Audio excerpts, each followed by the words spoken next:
Hello City fans, hope you're doing fantastically well. It is Conor here and we are going to discuss Manchester City's midfield resurgence in the summer, which could churn out a few players, to be honest with you. Who knows what's going to happen, but we're going to get into it. We're going to discuss a certain individual who could make a difference if brought in to this Manchester City side. Let's get into it. So 18 months ago, Manchester City made the £100 million investment into Aston Villa and England star Jack Grealish. Was it a worthwhile investment? Well, not so long ago, there were many City fans saying that it was a waste of money. Many football fans saying that it was a waste of money. £100 million, a massive, massive fee for Jack Grealish, who, without any disrespect, hadn't played in Europe with Aston Villa, hadn't really challenged, or hadn't challenged at all, I should say, for Premier League titles, and therefore it was a difficult one for a lot of people to comprehend. But now Manchester City are really seeing that £100 million come to the fore. It was a good investment by Manchester City. A lot of people are still saying 100 million quid is a lot of money. Quite right, but the investment and the return that they are going to get, and they are getting back from Jack Grealish, is definitely something to consider. Grealish notoriously came out and said it was completely different to Aston Villa. It was very, very difficult. At Villa, he was the main man. We all knew that. We all saw excellent goals against Manchester United, excellent goals against West Ham to keep Villa in the Premier League. Now, when you're looking at the task at hand at Manchester City, it's at the top of the table. It's competing for Premier Leagues. It's winning that Champions League. It's being one of the dominant teams, if not the dominant team in Europe. Grealish wasn't used to that. So coming into this Manchester City fold where you've got the likes of Bernardo Silva, you've got the likes of Riyad Mahrez, you've got the likes of Phil Foden, competing, battling with players like that when you have been the main man at Aston Villa, is going to be something completely different and extremely difficult to get to grips with. I think what I like really with the Jack Grealish signing is the development, it's the evolution.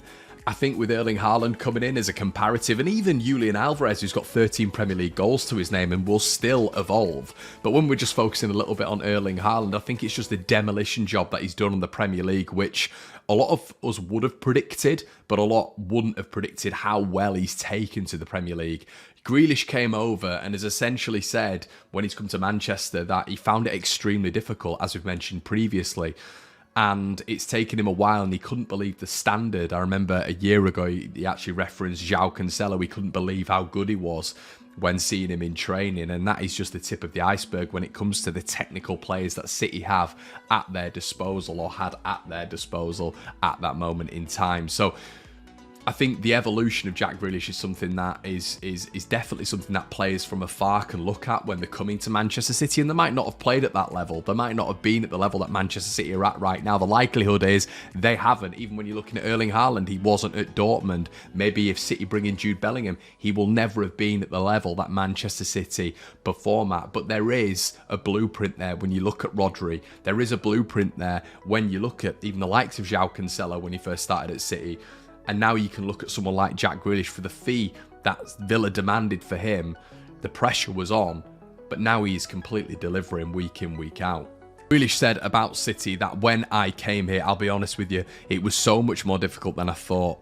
In my head, I was thinking that going to the team that sits top of the league, I'll be getting goals, but obviously it wasn't the case. I've said it a few times, but it's so much more different to what I was used to. It's so much more difficult. As we know with Grealish, it is that development, as we've mentioned previously, which has been very, very good and very authentic to see, in my opinion. And now you're looking at Jack Grealish and thinking, well, he's completely undroppable. He's arguably the first name on the team sheet when it comes to Manchester City's starting 11. So that is definitely progress, and that's definitely something that Pep Guardiola will be looking at and thinking, I've really improved you as a player, I've really made you into a Manchester City superstar, and he will take great credit from that. Now, squad building is something that Guardiola is going to have to take into consideration very, very soon, and it's Pep Guardiola, he's a genius, he's the mastermind, he will know this.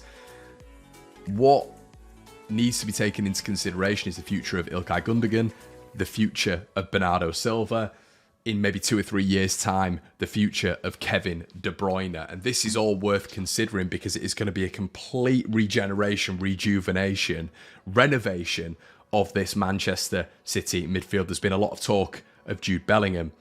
Jack Grealish is coming into his best form in his life. He can play midfield, he can obviously play wide left, he can play wide right as well. He's multifaceted when it comes to his skill level. in the Premier League.